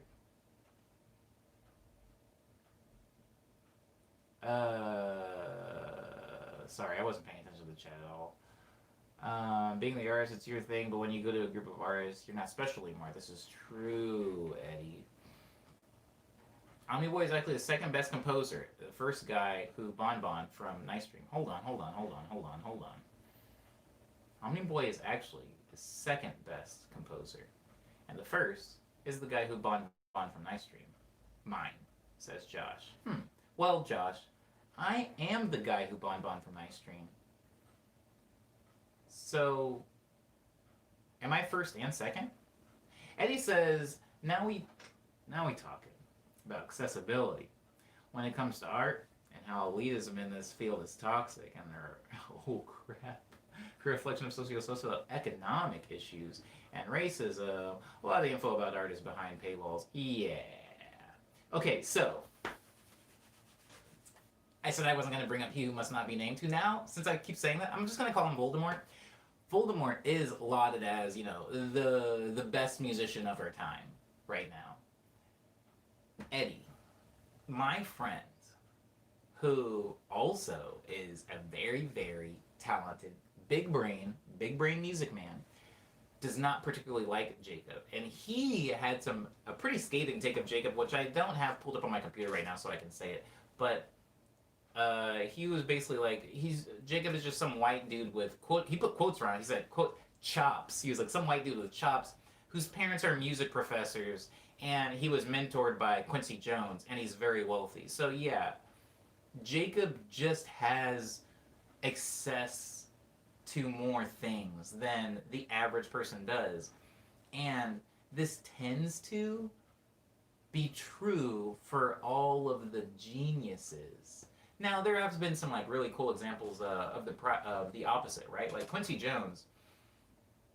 If you look at the Quincy Jones documentary, he does have a really, really inspiring story, right? He talks about his first neighborhood he grew up in, what his first job was. He had a really rough life. However, there is a very, very quintessential, important turning point when he does gain access to wild stuff. He talks about leaving the U.S. and studying in France for several years under a film composer type person, like an actual composer who taught him how to score things, taught him all of these things, how to arrange. He went to an actual guy who was like, can I do that? No.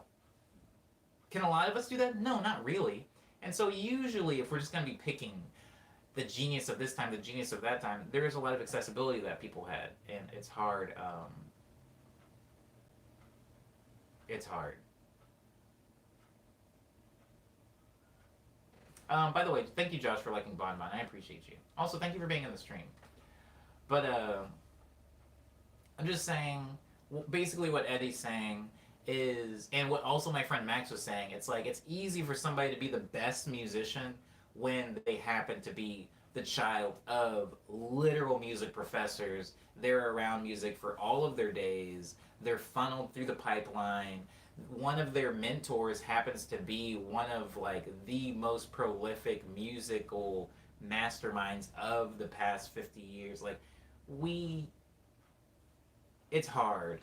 It's hard. Even me, because accessibility is relative, guys. It is relative. Me and my whole brokey started music, I still had access to something that is very important to my growth, and that was the internet. I had an internet connection at home, which might sound like not a lot, and maybe some people might be hearing me say this and go like, everybody had internet connection in 2014, 2007, but not really. Also, I lived close enough where I could get in my car and drive to LA and live out here, even if it was living in my car. There's a lot of people that are just as good at music, maybe more sociable than I am, that live in Council Bluffs, Iowa, so they just didn't have the opportunity that I had. So it's pretty relative, right? It's relative. And anyone can do something. You can like chase your dreams, but try to remember that we're not all starting from the same starting point. If you take some kid and force them to take lessons while surrounding them in instruments, you can make anyone a genius. This is true. You can't make them passionate about the music, but you can make them the genius of music. Access is the word, says Eddie. It's been denied to a lot of people. I have a friend who I'm also not going to name in this stream because actually, some of you might not know who he is. But since he's very adjacent to, I can't say that either. Then that'll give it away, huh? Lindsay knows who this is. I'll say that. And the reason I know Lindsay knows who this is because Lindsay has named specific artists that are very much around this person. Anyways, this person goes to Berklee School of Music, which is dope. But, so he knows all these really cool things with music. He's doing cool stuff with music. But he has access to so much knowledge that I don't. And one of the main reasons he does that is because he is rich. Like, not rich like, oh, your parents are in real estate. Rich like, oh, your parents are celebrities, rich. And so I can't not see that, right? I can't not take that into consideration when somebody's like, oh my God, he's like a wonderkind. He's so young. How is he this good at music? And it's like, well, yeah, like, come on, guys. Yeah, of course. I'm trying to think of something that, like me being good at a game, when somebody's like, whenever, because sometimes people have been impressed with me playing video games, which is nice. It always feels good if somebody's like, oh, you're good at game. Pretty good at game. But it's like, yeah, I've played video games for like ever. Like all I did when I was younger was just play video games and run around the neighborhood. That's just, I would say the only thing I've put more time into than music is video games. And I've put hours, some weeks into video games. So yeah, I'm pretty good at them now. It's not like I'm some prodigy or genius. It's just, that's what, I was playing video games when I was pretty young, you know? And the same way that like kids are pretty good with like, there's some kids that are better at editing video than I am. Just because like, I don't know, TikTok and Vine or something like that, like they were making memes so early on that they understand how to edit photos and videos way better than I do. And that's like part of my career now, so. Anyways. Yeah, I don't find it impressive at all. It's like calling Kylie Jenner a self-made billionaire.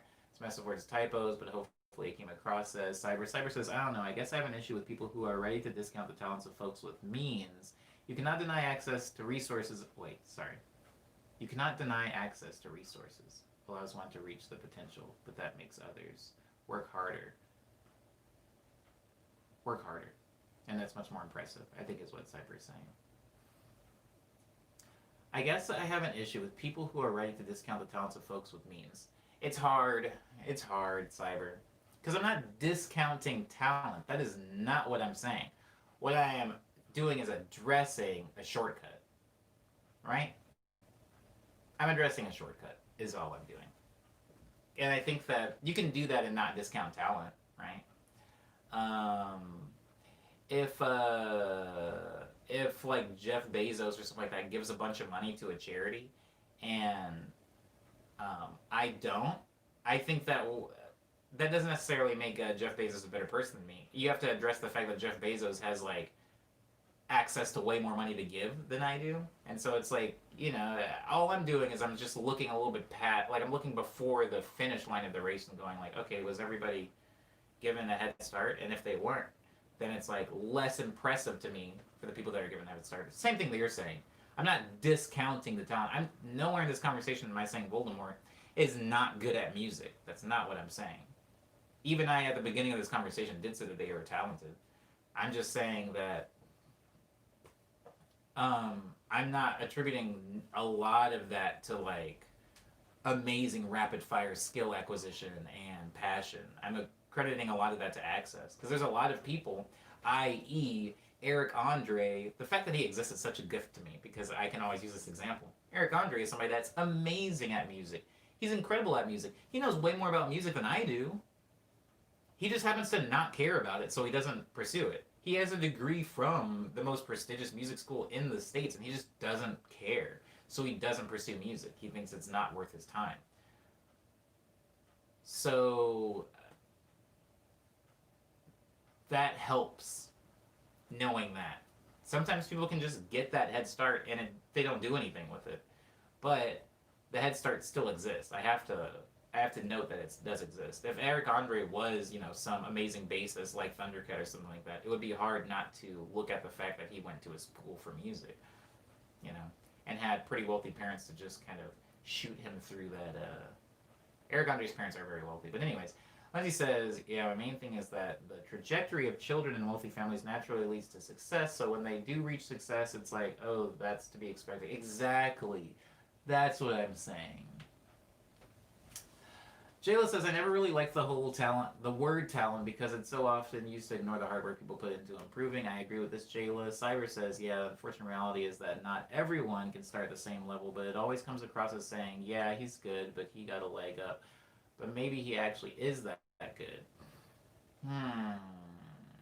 Oh, I'm going to go on. And Cyber says, and the problem is people start to assume the humility and reputation of some people based on the stature and not knowing who they are as a person and how they got their skills. That's more what I have an issue with. I agree with that. It's a very gray, nuanced issue, right? I'm never saying that the people aren't talented. What I'm saying, because I've been impressed with the talent of somebody that has a huge leg up. I literally just talked about Quincy Jones, Cyber, so I can still be impressed with those people. But I'm always going to add that as a caveat. Maybe that sounds mean or unfair. Maybe that's just me because I am a career musician and so I have a very specific feeling and perspective on this. But yeah, it's always going to be hard. I mean, even if we try to take it away from, let's try to take it away from music and say,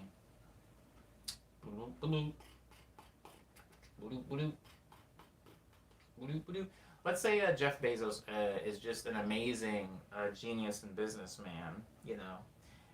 People have done a lot of really cool looks into Jeff Bezos's life and seeing where he was giving a lot of access to things, Cyber, that somebody like me does not have access to, right? A lot of people like to tout the whole, he started in a garage. This business started in a garage. But that doesn't mean anything. If you actually look at it, Jeff already had quite a bit of money, and a lot of people were invested in him from a very early stage. So he just kind of had a lot of funds to throw around. So things ended up working out for him. But things ended up working out for him because he had a lot of access to things.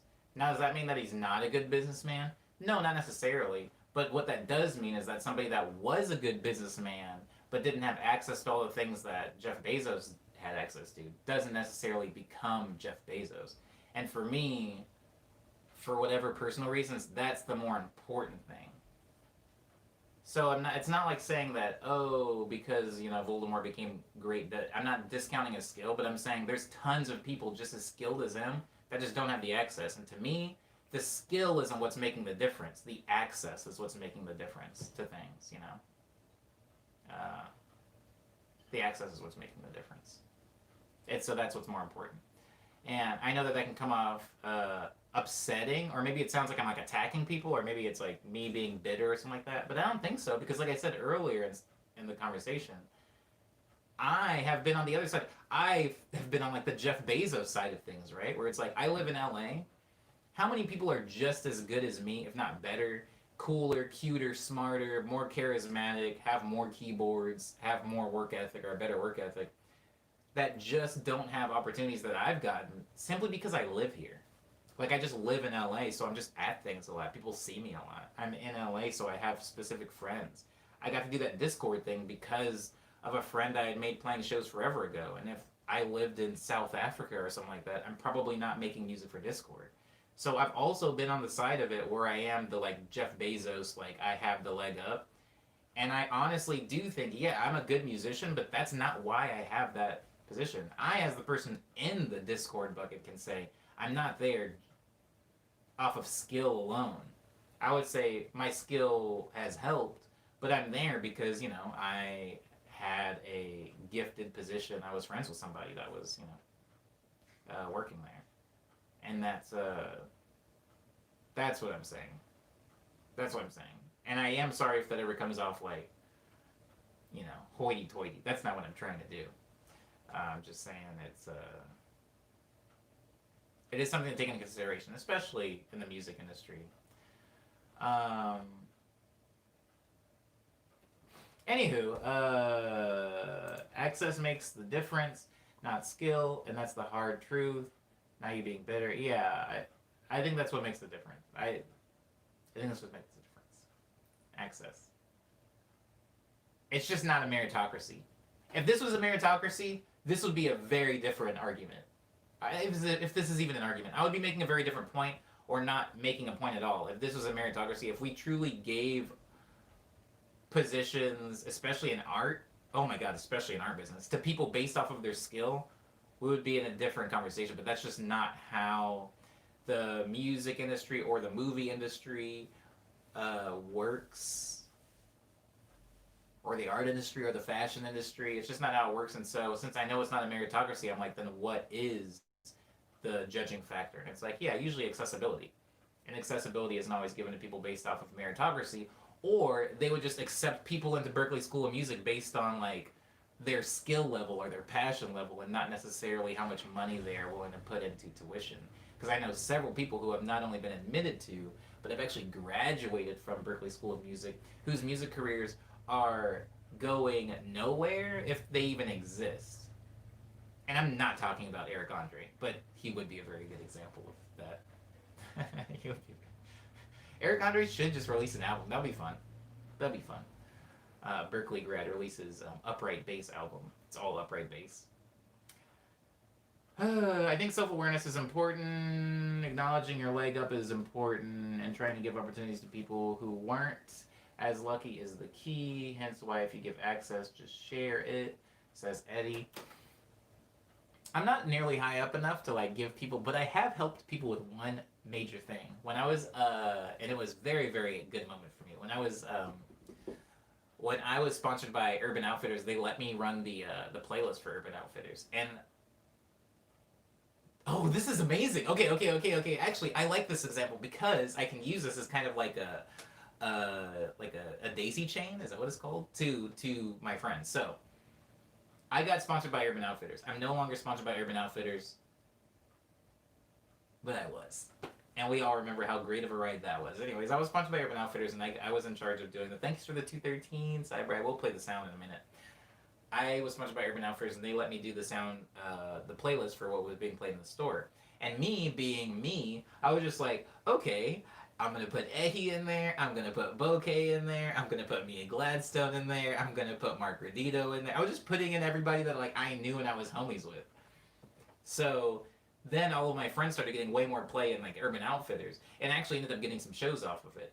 But so that was me like trying to help people that didn't have an opportunity that I had being sponsored by Urban Outfitters. But a very, very cool argument somebody could make is that all I've done is I've turned Ehi and Bouquet and all them into me, where now they were only getting a cool opportunity, not because their music was so cool, but because they were friends with me, because I was basically just putting my friends on that playlist. Nobody was on that playlist that I hadn't like had lunch with or clapped up.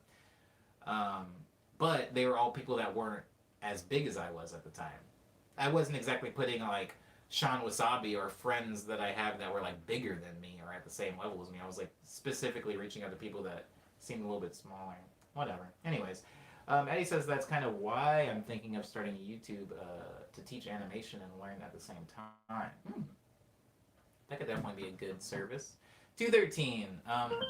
It's an organ.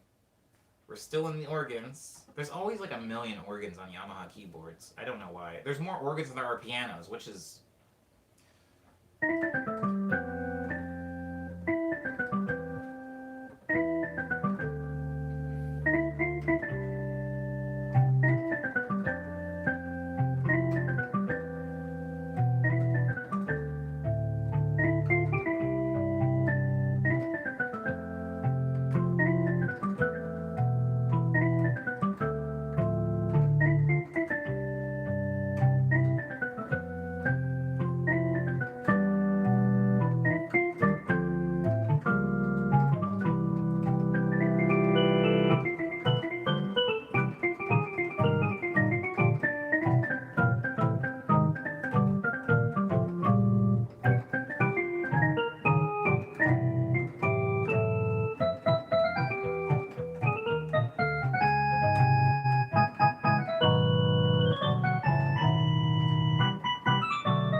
thanks, Lindsay, for the vanilla thanks. Homepage says, "Let's go organ gang." Do you really like organs, Umbe? Have you said this in a previous stream? Oh wow, yeah. Umbe was wiping to that. That was a organ rendition of Winter Heart. This ain't the worst organ. I like these reviews. The reviews are in. Cyber says it's not the worst organ. Umbe says I'm vibing to this one. I feel like I already heard that one before. I think there's leitmotifs or something. It's a neat organ. Josh, it's just that's Winter Heart. That's Winter Heart. That's the song Winter Heart.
Josh comment.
I can go back to that sound Eddie and play Dropout.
Tushu says, I understand Buzz Buzz. Oh, hi Buzz Buzz. Hey! Welcome. Oh, they're leaving. Goodbye Buzz Buzz. Thank you for being here for a little while. Um, I hope all is well with everybody remaining in this stream. But we have reached 2:43, which is far too long for a stream. The conversation didn't get started until like an hour in, so that might be what stretched it a little bit. You know something that's always bothers me about pianos? This guy. There is one key on most full size pianos. There's one key that is just full white. It's a full white straight down. It doesn't have a notch in it for a black key at all. And it's because it's at the very end. And the black key that would normally go here, I guess a piano can't end on a black key, which I understand because this lip right here, but there's only one. And I don't know that I ever actually hit that note. Oh, yes I do. I do hit that note. Okay, anywho, guys, I have quite a few releases out. One's called Nice Dream, one's called Love Dream, one's called Speed Dream, one's called Daydream, one's called Lush Dream, one's called Eaglehead, one's called Quick Breath, one is called Tall Tales, one is called Signals, and one is called House of Omni. That's generally all of the things that are out right now, at least on streaming platforms. Please listen to them. Please. I worked really hard on all of them. Some of them I no longer identify with, but they were made by me. A younger version of me. You can find those on Bandcamp, SoundCloud, Spotify, iTunes, Apple Music, Google Play, Amazon MP3, Tidal Group, Deezer, Pandora, Napster, YouTube. You know, Speed Dream is on YouTube. Speed Dream is on YouTube and SoundCloud, so I do want to just add that at the very end, like an asterisk. Speed Dream is only available on SoundCloud and YouTube. It's not on Spotify at the moment, so listen to it there. Yeah. Also, as far as shows and stuff like that, obviously there's no shows really happening right now. There's some URL shows happening, you know, always in the ether, but I'm not playing any of them. I'm kind of taking a break from performing shows. I just don't feel like it. You know, it's really funny, actually. Before this happened, I've talked about this in brief, but I'm going to mention it again now. It's not like I was super active and then the quarantine killed my momentum. I was actually not doing anything. In the winter of 2019, I was actually taking a break, and some of you will remember because you were in the stream. You remember me saying, I'm taking a break from stuff right now. I have a tour and a release and stuff like that scheduled for 2020, but for right now, I'm just kind of trying to chill and be a person. Remember when I said that stupid garbage? Remember when I was like, I'm just trying to be a human being, man. I'm trying to watch TV, play video games, just be a human, go to the movies. Boy, was I in for a surprise, because the entire music industry came to a screeching halt when I decided to take my break, so screw that. Speed Dream, how I found out about you, says Junk. Thank you. Thank you. I'm glad that you found me through one of my most taxing pieces of work. I hope you enjoyed it. Boy. I hope you enjoyed it. Today is Wednesday, guys. 2 more streams. Well, this was, I guess, 1 more stream technically until the production stream. Yeah, that's always the last bit of news. This Friday.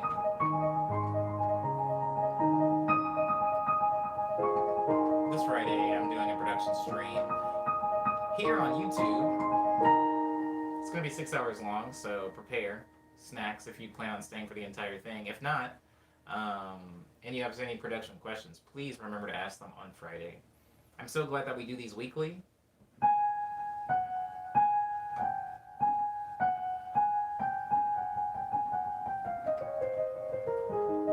I'm so glad that we do them on Friday.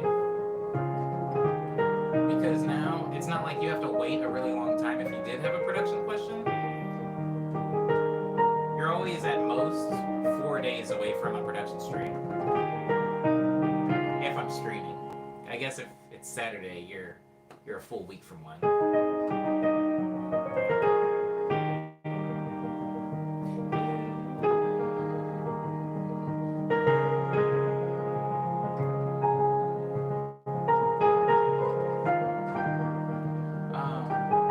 Want to talk about that movie? What movie?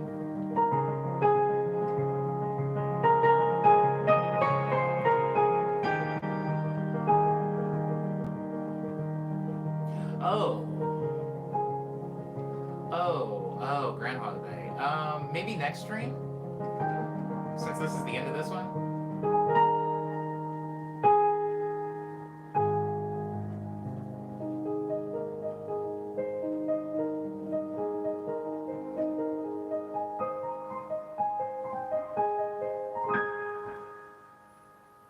asked twice, but it was at inopportune times. Oh, my bad, Lindsay. Yeah, I would like to talk about that movie, but yeah, I wish I would have seen it before the end of the stream.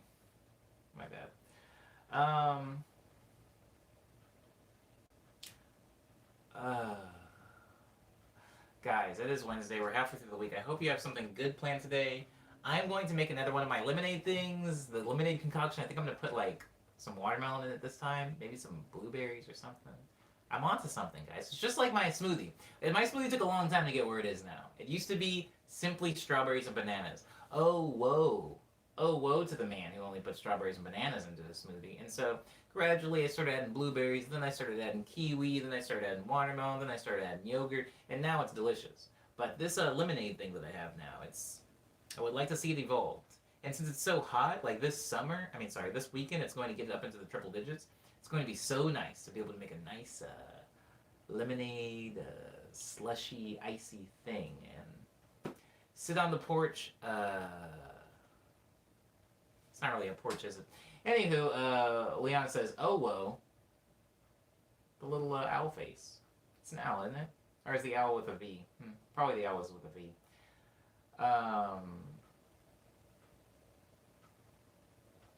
Interesting.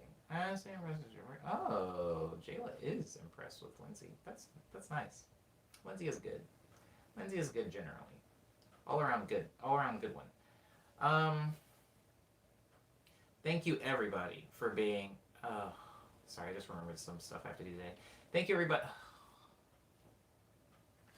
Thank you everybody for being respectful to me and polite to each other. I hope to see you here tomorrow on Thursday for morning medley number 214. 214. Avo everyone.